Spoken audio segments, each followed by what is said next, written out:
Hi, this is Diana from Second Half Dreams. In this video, I'm going to show you how to create character styles for your body text.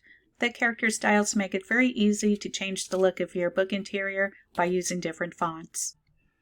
In the last video, I showed you how to create a character style for the page headings. In this video, I'm going to create a character style for the body text. To get started, I'm just going to select channel name and go up here to type character styles. And then I'm going to create a new one,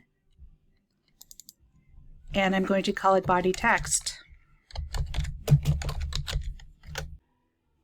Next, I'm going to select basic character formats, and right now it's set at Myriad Pro, size 14 point, and for fun, I'm just going to change it to a totally different font that looks nothing like Myriad Pro, and I know this one is one of those, Gotham.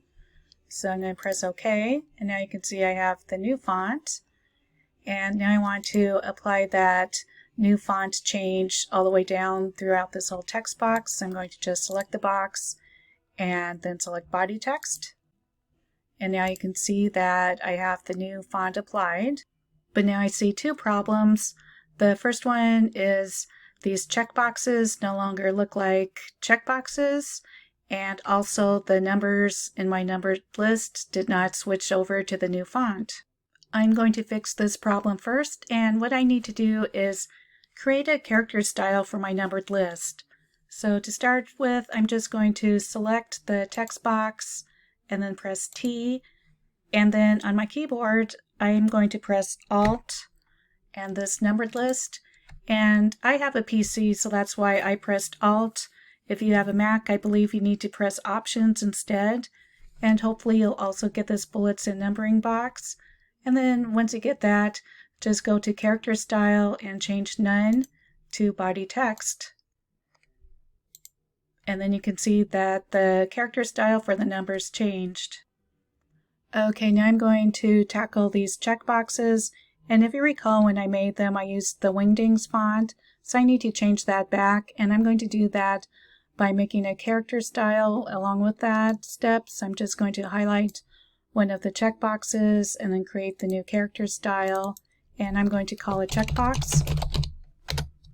And for basic character formats, I'm going to change this to the Wingdings.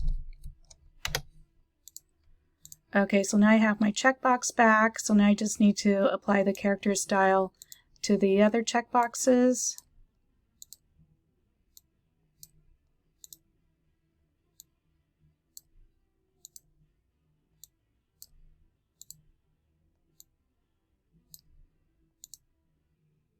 Okay, it appears that I have everything correct in this text box, so now I'm just going to double check by changing the font to something else. So let's go ahead and try grunge, and the checkboxes remain the same, and these numbers changed to the new font. And we'll try another one. Let's try impact. And yes, again, everything changed over correctly. Okay, so next I want to apply those character styles to my other pages. So I'll just start with the notes page and select the text box and then connect it to the body text character style. I'll do the same with this one too.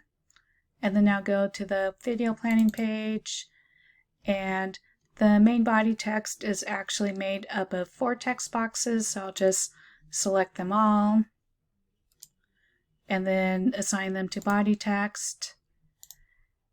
And then this text box came out okay because I typed in these numbers manually, but these numbers need to be fixed, so I'll perform the same steps as I did earlier. So I'll select the text box, press T, Alt numbered list on a PC, or Options numbered list on a Mac, change the character style to body text, and I'll do the same step over here.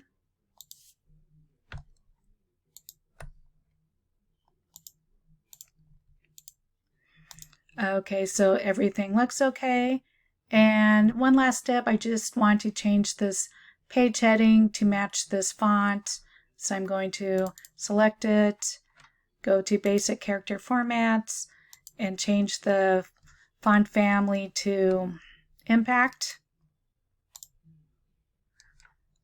And then I'll just take a quick look at my other pages and everything looks fine.